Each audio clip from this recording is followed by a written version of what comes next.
Chapter 1. If you believe fate can be cruel and caffeine is the only safe addiction, hit subscribe. You're in good company. I'm Lila Vale, 27, daughter of Alpha Marcus Vale and Luna Seraphine Vale, the royal pain of the North Ridge Pack. My brother runs patrols. My sister negotiates treaties. And me? I run a coffee shop. Not metaphorically, a literal bean-grinding, foam-art, wolf-approved cafe called Moon Brew. Population of our town, 904 disgruntled shifters, 7 humans who pretend they don't see fur in the alleyways, and me, the family disappointment. Why? Because I never shifted. At 13, when my siblings howled under their first full moon, I stood in the woods like an unpaid extra in a horror movie. The pack waited. I waited. Nothing. Just crickets and embarrassment. The next morning, Mom cried into a silk pillowcase and Dad broke 3 chairs. I learned early, a silent wolf equals a broken legacy. So I learned sarcasm instead. When you can't grow claws, grow a tongue sharp enough to draw blood. I open the shop every morning at 6 a.m. because the town's caffeine tolerance is more violent than its mating instincts.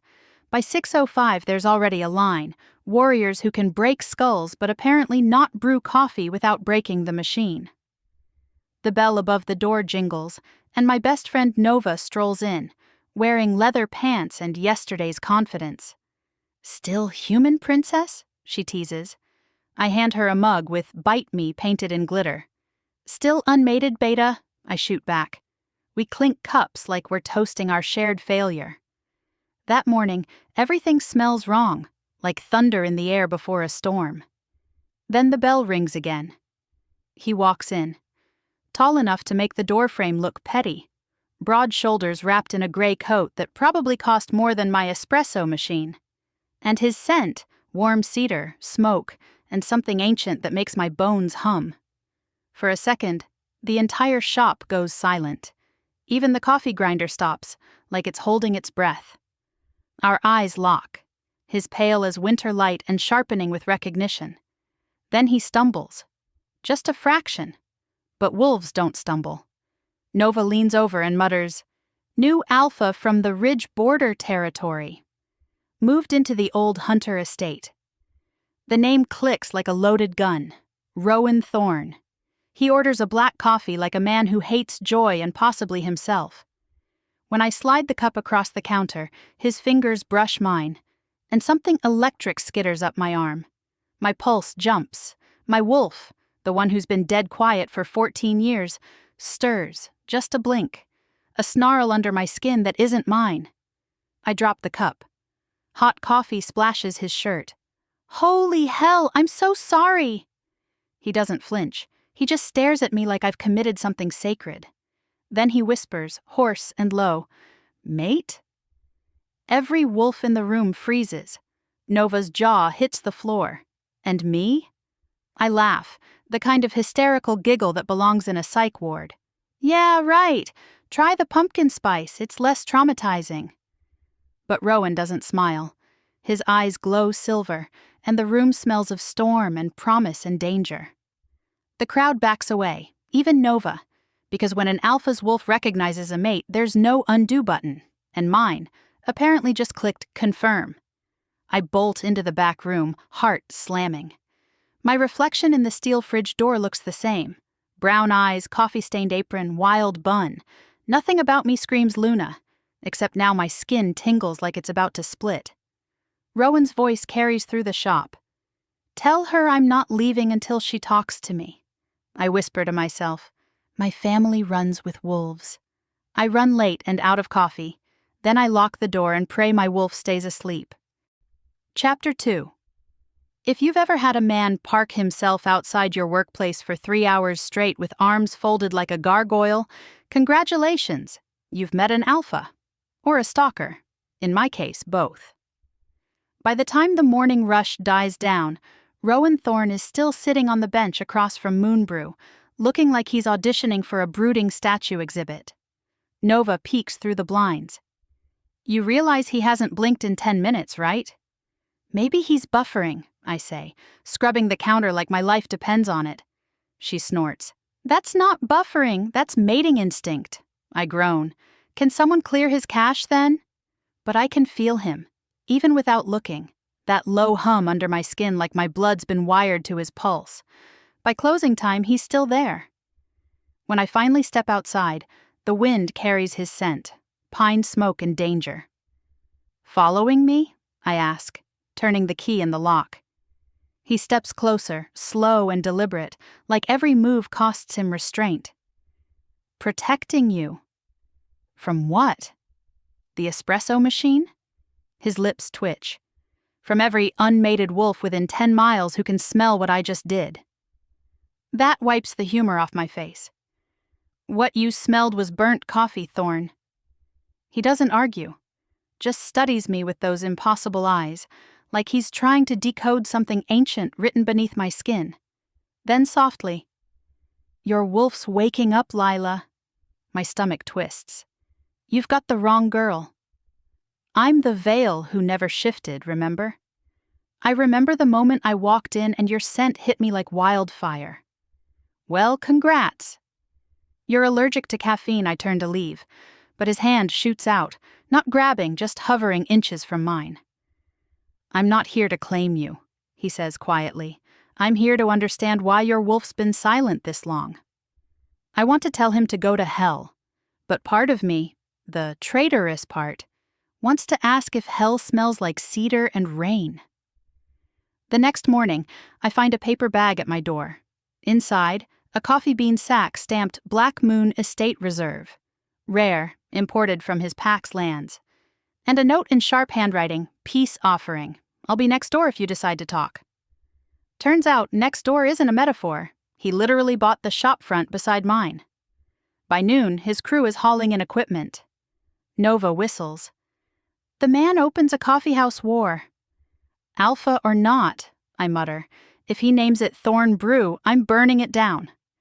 But when the signage goes up, it reads, The Shifted Bean, in partnership with Moon Brew. Partnership. I didn't sign a thing. I storm next door, ready to set his wolf fur on fire. Rowan's inside, sleeves rolled up, hammering something like he's been doing manual labor his whole life. His shirt clings to muscles that deserve a public warning. Explain yourself, Thorn, I snap. He looks up, eyes glinting with mischief. You said you needed better beans. I'm an alpha. I solve problems. I didn't mean corporate merger. Too late. The Pack Council already approved the alliance. Alliance? You hijacked my business, not declared peace talks. He steps closer, voice low. Maybe I'm doing both. There it is again. That pull. The electric thread tightening between us. My pulse stutters, and I swear I hear a growl echo inside me, faint but real. My wolf, awakening like a nightmare I didn't invite. That night I sit in my apartment above the cafe, staring at the moon through my window. My body feels too warm, too alive. Every breath tastes of him. Every heartbeat feels borrowed. Then, pain. A flash of heat behind my ribs, sharp and wild. I double over, gasping. My nails dig into the wooden floor, and for one insane second I think I see claws. I clutch my chest, whispering, No, no, no! A knock pounds on the door. Lila! Open up! Rowan's voice, rough with panic. How the hell did you know? Because I felt it, he growls. I yank open the door, trembling. I think I'm shifting, he finishes. Finally. He steps inside, his scent flooding the air, grounding me.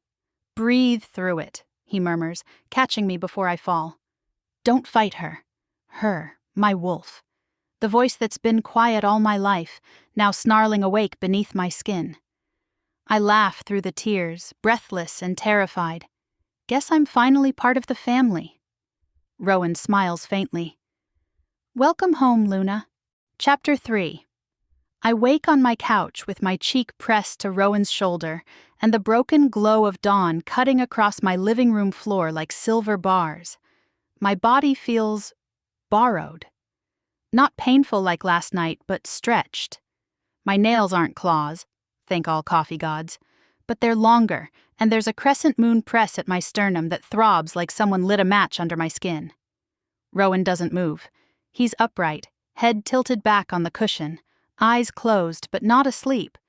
Wolves don't really sleep when they're guarding. His coat's draped over me like a pledge. Smells like cedar and secrets. "Don't tell anyone I drooled," I rasp. His mouth tips. "I notice many things, Lila. I don't report all of them good, because if my mother hears, she'll add it to the Vale family newsletter. Daughter still shiftless, now moist." He huffs a laugh, then the humor fades as his gaze drops to the faint sheen of silver at my sternum. "It's there." "What is?" "Your Luna mark," he says quietly. "It woke." Of course it did. Everything about me wakes late. Alarms, instincts, life choices. "Does it come with PTO?" He reaches, stops himself, fist closing. "May I?" I should say no. Dark humor is excellent armor until someone asks to be gentle with you. "Quick look," I mutter. He lifts the edge of my t-shirt an inch. A small crescent sigil glows beneath my skin, like the moon sank through my bones and couldn't find the door out. As he leans in, something in me tilts toward him. Body, breath, the hungry animal under my ribs. "That's enough," I whisper, "because I'm not ready to want like this." He withdraws at once, careful as if I might spook. "We need your family's healer." "You mean my mother?" I say. "She's the one who's been healing our public image since I failed to sprout fur." "Seraphine Vale can come," he says, "but I meant a neutral healer too." Neutral. Translation: someone my parents can't bully into a diagnosis that reads, "Defective daughter, please return for store credit." I push to my feet, wincing as heat darts along my spine. Fine. But if anyone calls me Luna, I'm throwing them out the window. It's one flight. They'll live. He stands, and there's that flash of thunder in his eyes. The recognition he keeps trying to hide to let me breathe.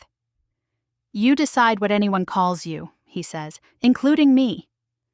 The words land like a warm coat I hadn't realized I needed. I hate it. I love it. Welcome to my brand. By midday, Moonbrew is so crowded we need ticket numbers. Word traveled. It always does. A veil bleeds, and the pack throws a parade. Nova holds the door with her hip as beta warriors file in to secure the perimeter, with the seriousness of men who've never secured a latte art swan. "You okay?" she mouths. "Define okay," I mouth back. "I grew a glowing moon nipple." She grins. "Proud of you." Repulsed by me. Turned on by the drama. That's friendship. Rowan screens the arrivals like a velvet rope bouncer. My father first. Alpha Marcus Vale, 6 foot something of authority wrapped in a winter black coat. My mother, Luna Seraphine, spine carved from ice and silk. My sister Mira with strategist eyes. My brother Cain, jaw clenched hard enough to crack walnuts and enemies. "Explain," my father says, bypassing hello. I pour him the only thing that might save us all, coffee. "Good morning, Dad." You look like a storm warning his gaze cuts to Rowan like a thrown knife. "You brought this." Rowan doesn't bother with deference. "I felt it." I responded. "You recognized her," my mother says, eyes narrowing at Rowan, at me, at the air vibrating between us. "In public." "He whispered," I mutter. Half the town still heard. Seraphine steps close, her perfume a complicated garden built over weaponry. I brace for the familiar, brittle pity. Instead, she tilts my chin and frowns. "You're warm." That's one word. Another is combusting. She slides a cool palm against my sternum over the faint crescent pulse. Something in her gaze softens, then shudders so fast I almost miss the tremble in her breath. She withdraws. "We'll go upstairs."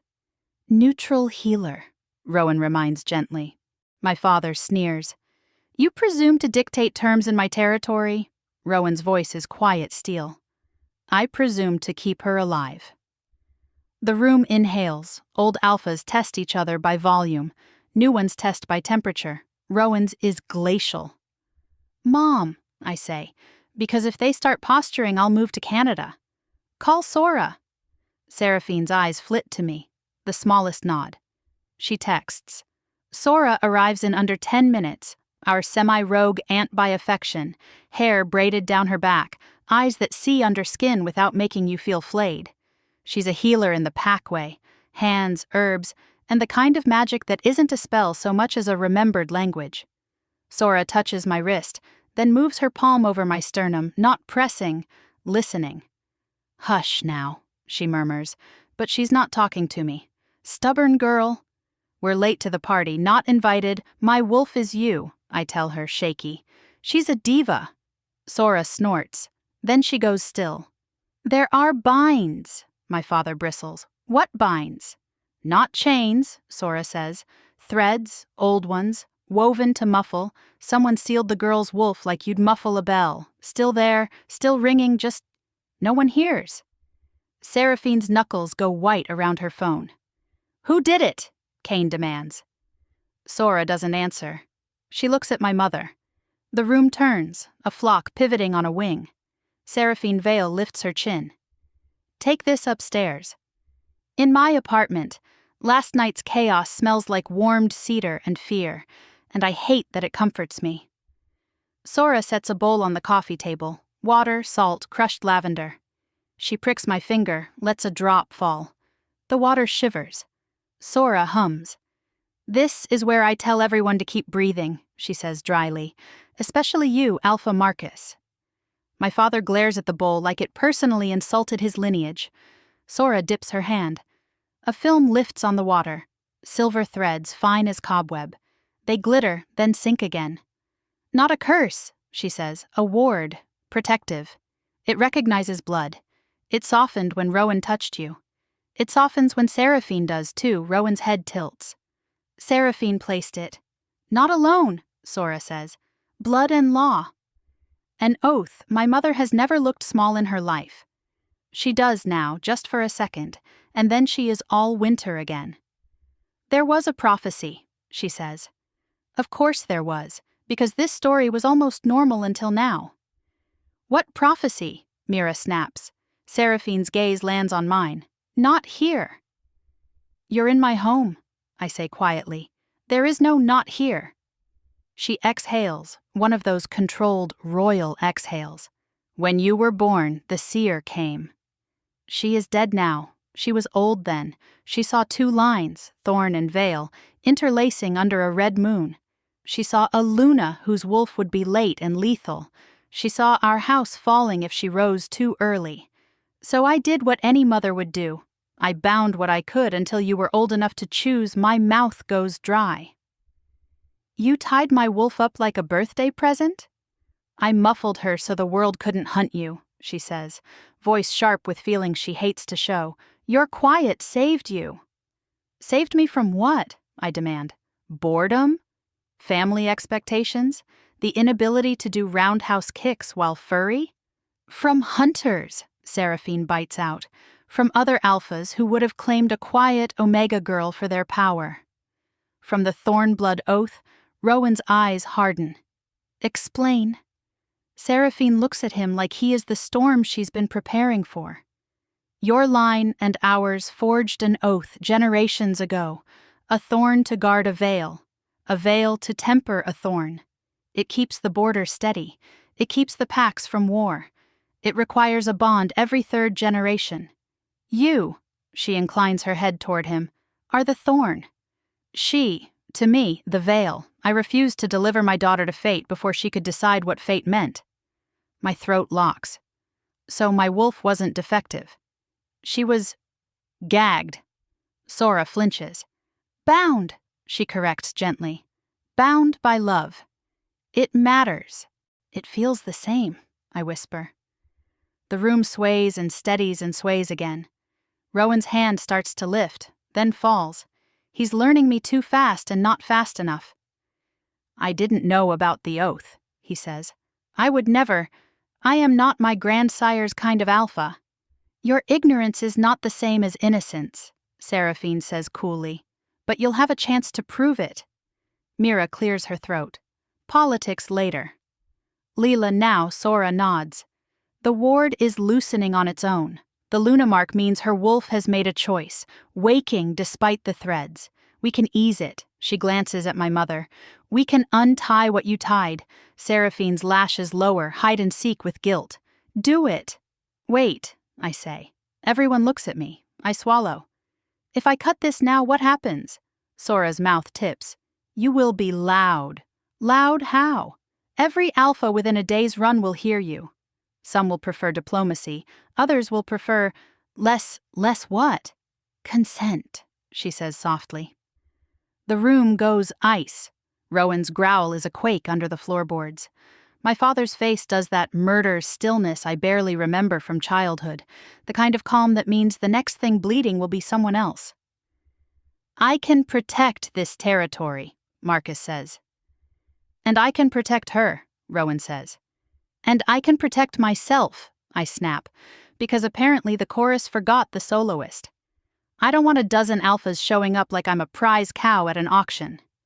Then we convene the council, Mira says briskly. We declare a private claiming moon. Only sworn houses, only our warriors on the ridge. No one gets near Lila without permission. I stare at my sister. Is that allowed? No, she says. But it's me. My chest's a nest of hornets, rage and tenderness, betrayal and relief. My mother bound me to protect me. My sister will break law for me. My father will break men. Rowan. Rowan stands like a wall I could lean on if I believed in walls. Tonight, my father says, we meet at the council ring. Tomorrow, Sora counters. Give her body a day. You want her standing, not shaking. Fine, Marcus says reluctantly. Tomorrow night. Tomorrow is the 13th, Seraphine says faintly. Her 28th winter. I blink. My birthday is tomorrow? Everyone turns like, really? And yes, really. I've been busy not shifting for 14 years. Calendars get slippery. Happy almost birthday, Nova says from the doorway, because she does not respect closed doors or tense moments. She holds up a cake box. I brought a truce offering. What is it? I ask. Red velvet with white frosting, she announces. Because we're on theme. Crimson versus white, blood versus purity, blah blah, I'm a genius. She sets the box down. Also, this fell out of your wall. She tosses a thin leather journal onto the table. The cover is claw-marked, edges dark with age. My heartbeat forgets how to be casual. Where? Seraphine's voice breaks. Where did you find that? Rowan's crew knocked loose a warped plank during the partnership remodel, Nova says to me. There's a hollowed space behind your bookshelf. This was tucked inside with a letter. She hands me brittle paper sealed with wax the color of old blood. The seal bears the Vale crest. Luna Seraphine's face goes so pale, mine warms to compensate. Lila, I crack the seal. The handwriting is elegant and familiar. My mother's. Dated the week after my 13th first moon that never was. My Lila, it begins. The words blur. I swallow hard and keep reading. Forgive me. The seer spoke of wolves who do not wait, and men who mistake vows for chains. She spoke of a thorn that could cut or carve a door. I chose delay. If you are reading this, then the ward has thinned and I can no longer carry your silence for you. You will feel hunted. You will be hunted. But hear me. Your wolf is not a burden. She is your blade. Do not let any alpha wield her but you. A drop smudges the ink. I don't know if it's hers or mine. There's a postscript in a sharper hand, not my mother's. And if the thorn comes bearing cedar and storm, test his teeth before you trust his tongue. Rowan's mouth crooks. Your family likes me already. They can like you later, I say hoarsely. Right now I want to scream. Do it, Sora says simply. Let her hear you. I open my mouth. What comes out isn't human, a low, raw note that buzzes my bones. It's not a howl, not yet, but the walls listen. My father exhales like he's been underwater for 14 years. My mother sits down, hands trembling in her lap. Rowan closes his eyes like a man who's been praying and finally hears footsteps. Tomorrow night, Mira repeats. Private claiming moon, our ring, our rules. And if other alphas show? Cain asks. Then we remind them whose forest this is, my father says. Rowan glances at me. And we remind them whose Luna. Stop, I warn. Yours, he finishes, eyes on mine, voice low so only I and the wolf under my skin hear the next word. Mine. Would you forgive your mate for being fate's favorite weapon, or burn it all down first? I stand so fast the cake box skids. I'm going downstairs, I say. I need the only religion that's never failed me. Nova lifts the lid. Frosting? Coffee, I say, and bolt. Night drapes the town in silver when I lock the shop. The street is quiet, the kind of quiet that thinks you won't notice the breath behind it. Something tickles my nape. My wolf lifts her head. Footsteps. Not Rowan's measured weight. Not Vale warriors. Lighter. Many. Shadows unspool from the alley across the way. 5, 6, 7 figures. Their scent hits. Iron and rain, but wrong. Not pack, not human. Hunters. Lila Vale, the tallest says. Voice too smooth. Happy almost birthday. I back toward the door, fingers fumbling the key. We're closed. We're not, he says, and steps into the spill of moonlight. Silver glints at his throat, not jewelry, wires, the kind that cut a wolf's shift in half. My wolf bares her teeth. My body trembles like a wire drawn taut. From the roofline, a low growl answers. Rowan. Another shape with him, Cain, dark as a blade. Good. Except the hunters aren't looking up. They're looking at me like I'm the prize in a rigged carnival game. Come quietly, their leader purrs, and no one gets hurt. Bold promise, I say, because when I'm terrified I get mean, considering you brought party favors. He smiles. We only need you, little Luna. The word scrapes my nerves raw. The Luna mark heats like a brand. The air trembles. Every silver wire in the hunter's hands begins to sing. I don't remember deciding. I move. My first step is human. The second is something else. Stride lengthening, breath burning cold, edges of the world sharpening so bright it hurts. The ward threads tear like web in a storm. Somewhere above, Rowan roars, soundless and colossal inside my chest. Light cracks under my skin. The hunters flinch. I smile, small and lethal, and hear my wolf, finally, blessedly, answer me like a sister in my bones. Mine, she says, not Rowan, me, and I leap. Chapter 4. I've never been graceful. Ask anyone. I once tripped over air and broke a coffee mug shaped like a wolf. Ironic, right?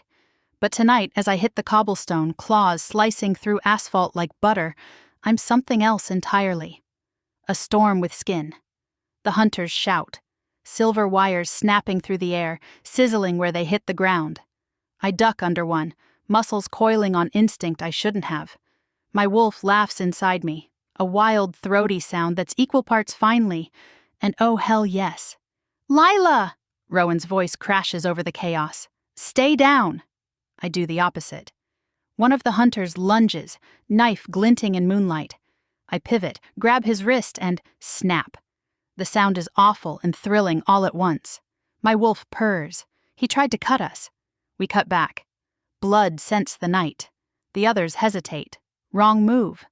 From the roof, Cain drops like a thunderbolt, landing hard on one of them. Rowan's already in motion. His shift hits like lightning, bones breaking and reforming in silver flashes. His wolf form is enormous, fur the color of storms, eyes molten gold. He tears through the first line like it's paper. And me? I can feel her at last. My wolf isn't sleek like Rowan's. She's pale, smoke-colored with dark tips and eyes that glow violet instead of gold. Everyone always said I wasn't like the others. Turns out they were right. I catch my reflection in a broken car window, wild, half-shifted, teeth bared. My laugh comes out a growl. Hi, gorgeous! The remaining hunters scatter. Smart men, but one lingers, their leader, the one who said my name like it was a prophecy. He raises a silver dart gun and fires. Rowan leaps between us, catching it in his shoulder. The hiss of silver and flesh fills the night. He stumbles, snarling, half-shifted now, eyes blazing at me. "Go!" he growls. "Get inside! Not without you!" The hunter fires again, but I'm faster this time. I lunge, catch his arm, and slam him against the wall. The dart gun clatters to the ground. My claws press to his throat. He smirks. "Looks like Mommy's ward finally broke." My wolf howls, not out loud, but inside me, vibrating through every nerve. My hand trembles. "Who sent you?" He bares his teeth. "Ask your alpha." "He paid the down payment." I blink. "What?" He laughs, even as I tighten my grip. "Marcus Vale. Hired us years ago. Said if she ever shifted, bring her in." Quietly, everything stops. The street, the air, the heartbeat in my chest. Rowan rips the man away from me, throws him to the ground. But I can't unhear it. My father, my alpha. "No, no, no, no." Rowan's hand finds my shoulder. He's lying. But the hunter's grin is too confident. "Check your pack records, Alpha Thorn." Payment made to Silver Cross mercenaries. Half up front, Kane snarls, claws extended. "You're dead!" He slashes, quick and brutal. The man doesn't finish his next breath. The silence that follows is deafening. Rowan turns to me. "Lila, don't!" I choke out. "Don't tell me what I just heard isn't possible." Because deep down, I think I always knew. He looks stricken. "He was protecting you." "By hiring assassins?" My voice cracks, low and sharp. "My mother bound my wolf. My father bought a safety net. Everyone's been protecting me from myself." The siren wail of distant alarms pierces the night. The pack's on its way. Great. Let the whole damn world watch me unravel. I take a shaky breath. "I need to see him." Rowan shakes his head. "Not like this. You're half-shifted. If you walk into that house now, it's war." "Then let it be war," I hiss. He steps closer. "Lila, look at me, I do." And the anger falters. His eyes, gold and desperate, search mine like I'm something holy and fragile. "Don't let them take tonight from you. Your first shift. Your freedom. Don't give that to their lies." For a moment, everything inside me stills. The wolf settles, her fury coiling back into something slower, darker. I whisper, "You're really bad for my blood pressure." Rowan huffs a small, broken laugh. "And you're terrible for my control." I shake my head. "That's our brand, apparently." He presses his forehead to mine. Not a kiss, just a grounding touch. Breath mingling, heartbeat sinking. "You have no idea what you are yet," he murmurs. "But I do." "And so does your father. That's why he's afraid I pull back, eyes narrowing. You know something." "Not yet," he admits. "But I will." I swear it. The sound of tires screeching breaks the moment. Packed cars, my family. Nova runs up, panting. "What the hell happened?" Half the town heard the howl. I glance at the mess. The blood, the silver darts, Rowan barely holding steady.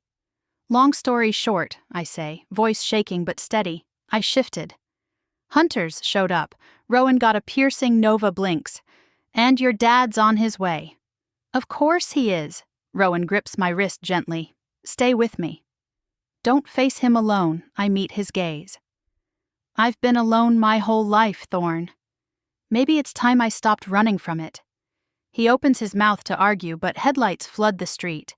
My father steps out of his car, coat whipping in the wind, eyes blazing. My mother's right behind him, face pale as moonlight. Marcus Vale looks at Rowan first. "What have you done?" Rowan's jaw tightens. "Saved her." Then Marcus turns to me, and for the first time in my life, he looks at me like I'm something dangerous, something he doesn't control. "Lila," he says carefully, "come home." I stare at him, the air between us thick with betrayal. "Home," I repeat. "Funny. Thought you sold that my mother's breath catches." "Lila," I step back, shaking my head. "Don't. Just don't." Rowan moves closer, instinctively protective. "She's not going anywhere with you." Marcus's voice drops into Alpha command, deep, thrumming power that used to make me bow my head. Lila Vale, stand down. And for the first time in 27 years, my wolf laughs in his face. No. The ground itself seems to flinch. My voice carries power. My own Alpha command, raw and new. Marcus's eyes widen. Rowan grins, slow and proud. Looks like the defect's gone, sir. My father steps forward, fury and awe warring in his gaze. You don't understand what you're doing. I square my shoulders. Maybe not. But it's mine to understand now. For a heartbeat, the world holds its breath. Then my mother says softly, almost to herself, the prophecy's changing. Chapter 5. If you've ever walked into a family meeting where someone may or may not have hired assassins to kidnap you, welcome to my Sunday night. The pack's council ring is carved from stone older than our laws. Torches flicker around the clearing, casting long shadows that look like they're eavesdropping. My father stands at the head, Alpha Marcus Vale, perfectly composed, like the chaos of last night was just a PR hiccup. My mother sits beside him, pale but unshaken. My siblings, Mira and Cain, flank them like loyal statues. Rowan and I stand opposite in front of everyone. The whole pack's gathered, whispers rolling through the crowd like wind through leaves. The new rumor? The shiftless Luna finally shifted, and her wolf howled the ground into trembling. I wish that was an exaggeration. The council elder, old Beta Joran, clears his throat. Alpha Marcus, we convene to confirm reports of your daughter's awakening and address claims regarding the involvement of human hunters within pack borders. Claims. Cute. My father inclines his head. An unfortunate misunderstanding. My daughter's awakening attracted dangerous attention. I had contingency plans. Years ago, when she was vulnerable, contingency plans. I can't decide if I want to laugh or throw something sharp. Rowan crosses his arms. Hiring hunters is not a contingency plan, Vale. It's a betrayal, gasps ripple through the ring. Marcus's gaze sharpens. Mind your tone, Thorn. I step forward before Rowan can answer. No, let's hear him out. Because according to the one you didn't get to before he died, you paid the Silver Cross mercenaries to contain me if I ever shifted. Marcus's jaw ticks. Containment was necessary. You don't know what you are. Well, maybe you should have let me find out before outsourcing my fate to hired killers. Enough, he says, alpha voice cracking through the night. Power rolls off him. Command, dominance, all the things that used to make me shrink. Only now it slides off me like water. Rowan's wolf growls low beside me, the sound vibrating through the air. My wolf rises inside me, teeth bared. For a second, everyone's power clashes, and the torches flare, sparks leaping like frightened fireflies. The elder slams his staff down. Enough posturing! The pack will hear the truth, or there will be blood. My mother's eyes flicker with pain. She stands slowly, regal as ever. You want the truth? She says. Then hear it. Every gaze turns to her. Seraphine Vale rarely speaks in council unless she's already won the argument. When Lila was born, she begins, voice steady, the seer of the ridge came to bless her. She saw two futures, one where my daughter shifted early and brought ruin, the other where she did not, and peace held. The seer said her wolf carried both Alpha and Luna blood. If awakened before her 28th winter, she would break the balance between the Vale and Thorn lines. A murmur runs through the council. My heart thuds. Balance? What does that even mean? Rowan's gaze never leaves my mother. Because of the Thornblood oath, he says softly. Seraphine nods once. Yes. When our packs made peace generations ago, the oath bound them through a bloodline bond. Every few generations, a Vale Luna and a Thorn Alpha are fated, to renew it. But if their bond forms too soon, it tilts the power. One line rises, the other falls. It's happened before my head spins. So you silenced my wolf to stop me from, what? Loving someone too early? You were a child, she says, eyes glistening. You were never supposed to be the one. The seer said the chosen Luna would be born under a red moon. You were born under white. Then what changed? Rowan asks quietly. My mother hesitates, and that's when I know there's more. Tell us, Rowan presses. Marcus exhales like he's cracking stone in his lungs. Because the seer's second vision, the one she didn't tell you, spoke of the Thorn heir's death. He looks at Rowan. Yours, boy. The crowd stirs. Rowan stiffens. I'm standing right here.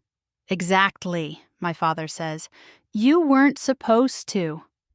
Your pack's last war claimed the heir, your brother. The bloodline oath transferred. To you. To her, I blink. So, because your prophecy scheduling went sideways, I'm fated to the alpha next door? Rowan's mouth twitches. Seems so. Perfect, I mutter. All I ever wanted, coffee, chaos, and cosmic matchmaking.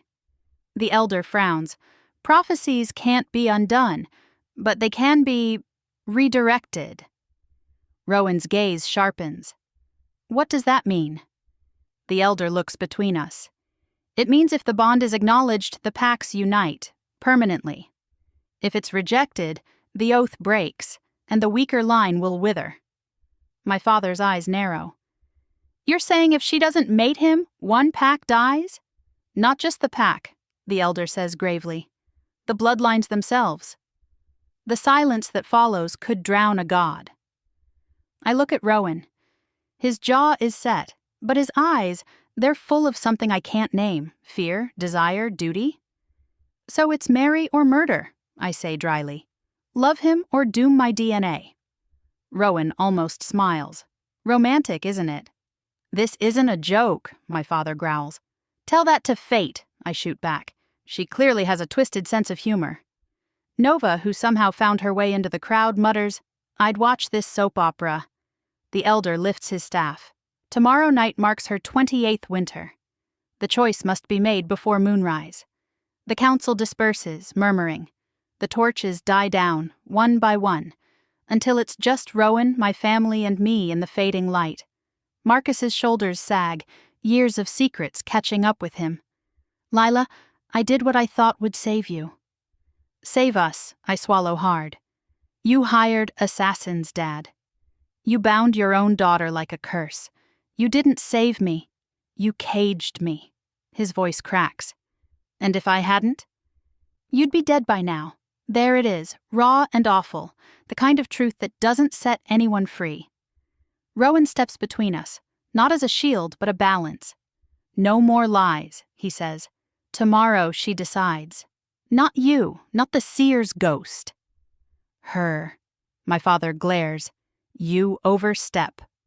Rowan meets his gaze without flinching. You underestimate her. My wolf hums in approval. Later that night, Rowan walks me home through the woods. The moon rides low, fat and golden, its light dripping through the trees. I break the silence first. You knew, didn't you? That the prophecy involved us, he exhales. I suspected. I just didn't think fate would be so literal about it. And if I choose wrong tomorrow? He stops, turns to me, the moon catching the edges of his hair. Then I'll burn the oath myself before I let it take your choice. Something inside me clenches. Not fear, not duty. Something closer to belonging. You talk like a man who knows how to set the world on fire, I say softly. He smiles faintly. Only if you light the match. For a long moment, we just stand there, the alpha and the defect, the prophecy and the punchline, caught in a quiet that hums like power. Then my wolf whispers, voice velvet and warning, tomorrow changes everything. Chapter 6. If you've ever woken up knowing the world expects you to choose between love and annihilation before dinner, I salute you. I wake to pale morning light and the sound of my espresso machine hissing like it knows this might be our last latte together. The moon brew feels different today. Quiet, like even the beans are holding their breath. Nova barges in, hair up, holding a dress bag like a weapon. Happy birthday, Luna Disaster. I groan. If that's the dress for my execution, make sure it has pockets. She grins, then sobers. You really have to decide, huh? Yep, marry the alpha or doom the species. No pressure. Could have been worse, she says. You could have woken up allergic to coffee. She's right. That would have been a tragedy. By dusk, the forest hums with anticipation. Every pack in a 100-mile radius has gathered at the ridge. Torches form a circle around the clearing, flames licking the night air. The council ring has been transformed, more ritual than courtroom now. The moon hangs enormous and gold above us. My 28th winter moon. I walk in wearing black, not for mourning, for rebellion. Rowan waits at the center, already stripped of his coat, shirt open at the throat, the crescent scar over his heart catching the light. When he looks at me, it feels like the whole forest exhales. The elder raises his staff. The hour approaches. Fate demands her answer. Fate can wait, I mutter. My father stands to my left, face carved from pride and regret. My mother stands to my right, silent tears gleaming like frost. I step into the circle. Before I decide anything, I want the truth, all of it. The elder hesitates. The prophecy was clear. Then quote it, I demand. Rowan's eyes narrow. Lila, no, I say. Everyone's made choices for me my whole life. Tonight I make one based on truth, not superstition. The elder sighs and recites, voice trembling with age and memory. Under twin moons, when the silent wolf wakes, thorn and veil shall bleed or bind. If bound in love, peace reigns. If bound in fear, the forest burns, silence. Even the wind seems to stop listening. Bound in fear, I repeat slowly. Meaning if we're forced, if I'm forced, this whole thing goes up in flames. Rowan meets my eyes, understanding dawning. That's why your mother bound your wolf. Not to stop the bond, to stop the wrong one. Seraphine nods faintly, tears glimmering. You had to wake when you chose it, not when prophecy demanded it. The elder lifts his staff again. The moon rises. The bond must be sealed or severed. The crowd stirs, restless. Power thickens in the air, magic and fear and old oaths. Rowan steps forward, slow and deliberate. If I claim you, he says softly, it won't be because they tell me to. It'll be because you want it, I swallow hard. And if I say no, then I'll guard your freedom till my last breath. My heart twists painfully.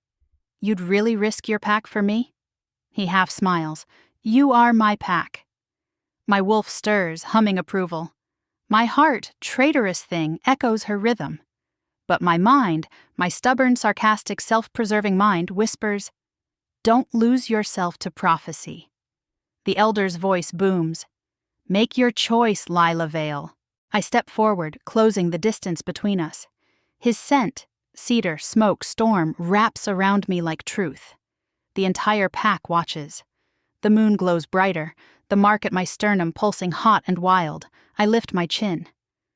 I choose. A scream splits the air. From the tree line, arrows whistle through the night. Silver-tipped, hunters, again. Chaos erupts. Wolves shift mid-run, claws slashing, torches falling. The ritual ring dissolves into fire and fury. Rowan grabs me, shoving me behind him. Stay down! I'm done staying down. We move together, instinct, blood, bond. My wolf bursts through, full shift this time. The world explodes into sound and scent and speed. I'm faster, stronger, and burning alive. Hunters pour from the shadows more than before. But these aren't ordinary mercs. They carry sigils that smell of old magic. Rowan's wolf meets mine in the melee, moving like we've done this 1,000 lifetimes. Claw, bite, breath. Synchronized destruction. Through the chaos, a figure steps into the firelight. The lead hunter. The one I killed. Should have killed. But he's alive. Or what's left of him. His veins glow with the same silver as my mark. "Told you, little Luna," he croons. "You were made to burn." He raises a vial, cracks it open, and light spills out. Pure moonlight bottled and weaponized. It hits the ground, and the earth screams. Pain rips through me. My mark blazes white-hot. Rowan's howl splits the night. The bond flares between us, uninvited and unstoppable. Bound in love, peace reigns. Bound in fear, the forest burns. I grab Rowan's hand, or paw, whatever, and force the connection open, willing it into being. "I'm not afraid," I whisper. "Not anymore." Light explodes outward. The ground shudders. The hunters are thrown back like rag dolls. Fire turns to ash. When the light dies, the forest is silent again. Rowan and I stand in the ashes, half-shifted, breathless. The mark on my chest has changed. No longer crescent, but full, glowing faintly gold. The elder stumbles forward, awe in his eyes. "The prophecy, it's complete." The bond formed in choice, not fear. I look at Rowan. "So, we didn't end the world?" He grins, voice rough. "Not today." Nova limps into the clearing, covered in dirt and sarcasm. "Can someone tell fate to schedule less dramatic birthdays?" The pack kneels, not in submission, but in recognition. My father's eyes glisten, a rare crack in the marble. My mother smiles for real, maybe the first time in years. Rowan turns to me, extending his hand. "Lila Vale, Luna Thorn. What now?" I look up at the moon, full, bright, impossibly smug. "Now," I say, smirking. "Now I get a vacation. And maybe a coffee." He laughs, pulling me close. "You'll never be shiftless again." "Wrong," I murmur against his chest. "I'm just choosing when to shift." Epilogue. If you'd told me a year ago I'd end up mated to the brooding alpha next door, crowned Luna of 2 packs, and personally responsible for averting a supernatural apocalypse, I'd have laughed, spilled coffee on your shoes, and gone back to pretending my biggest problem was running out of oat milk. Turns out oat milk was the good old days. The forest still smells faintly of smoke. It's been 3 weeks since the battle at the ridge, and every sunrise feels like a clean slate, or a dare. The Vale and Thorn packs now share territory, counsel, and, much to everyone's mild panic, a Luna with a caffeine addiction and an attitude problem. I've made peace with that. They're adjusting, slowly. My new title, apparently, is The Shiftless Luna Who Shifted the World. Catchy. Rowan hates the phrase. I secretly love it. We rebuilt the council ring first, not from stone this time, but glass and silverwood, something that reflects instead of just standing cold. Rowan says it reminds him of me. Fragile-looking, indestructible. He still can't believe we survived, neither can I. But every night when he brushes his fingers over the mark on my chest, the full moon that never fades, I remember, we didn't just survive fate. We rewrote it. The new oath was simple. No more prophecies. No more cages. Every bond by choice, every howl by will. The pack signed it in blood and moonlight. My father retired as alpha after that, voluntarily, which, for him, is like watching a glacier learn to dance. He still can't look Rowan in the eye without growling, but progress is progress. My mother visits every few days, bringing enough food for 10 wolves and pretending it's for me. She never says she's sorry for the binding spell, but I see it in the way she touches my cheek, gentle, hesitant, as if making sure I'm still free. Mira handles diplomacy, Kane trains the new warriors, and Nova runs Moonbrew's second location, right beside Rowan's new office. She says the alphas are her best customers. They tip in secrets. Some nights, I walk the ridge alone, barefoot in the dew. The moon follows me, bright and nosy. My wolf pad silently at my side, sometimes separate, sometimes not. She's talkative now. Not words, just feelings. Warmth, pride, the soft hum of belonging. When I ask her what she thinks of Rowan, she sends me a wave of contentment, followed by the distinct impression of a nuzzle and a smirk. Great. Even my inner animal's in love. Rowan joins me eventually, his footsteps quiet as his thoughts. "You should sleep," he says. "You should stop pretending you don't watch me from the window." He smiles, all wolf and warmth. "Old habits." "I'm still waiting for the moment you run." I tilt my head, teasing. "From you?" He leans closer, toward me. I should roll my eyes. Instead, I kiss him. Slow, deliberate, the kind of kiss that feels like both a vow and a challenge. When we pull apart, the forest breathes with us. The bond hums, steady and alive. No prophecy, no chains, just choice. Later that night, as we walk back toward the lights of the settlement, something glints near the rebuilt ring, half buried in the soil. I crouch and brush it clean. A fragment of silver metal, etched with a mark I don't recognize. A sigil like an eye crossed with a crescent. It hums faintly, pulsing once, then goes still. "Hunter tech?" Rowan asks. "Maybe," I murmur, pocketing it. "Or something worse." He arches a brow. "You planning on telling the council?" "Eventually," I say, slipping my hand into his. "After coffee." He laughs, low and dangerous. "Shiftless Luna." "Alpha trouble," I shoot back. We walk on, moonlight tangled in our shadows, the forest whispering secrets we haven't learned yet. Because if there's one thing I know now, it's that peace is just the quiet between storms. And my wolf? She's already listening for thunder. They called me broken. They called me silent. But the truth is, I was never shiftless, just waiting for the right storm to wake me. And when fate tried to script my story, I rewrote it in my own handwriting. One claw mark at a time. If you believe your scars can turn into stories, hit subscribe and meet me under the next moon. Because this was only the beginning.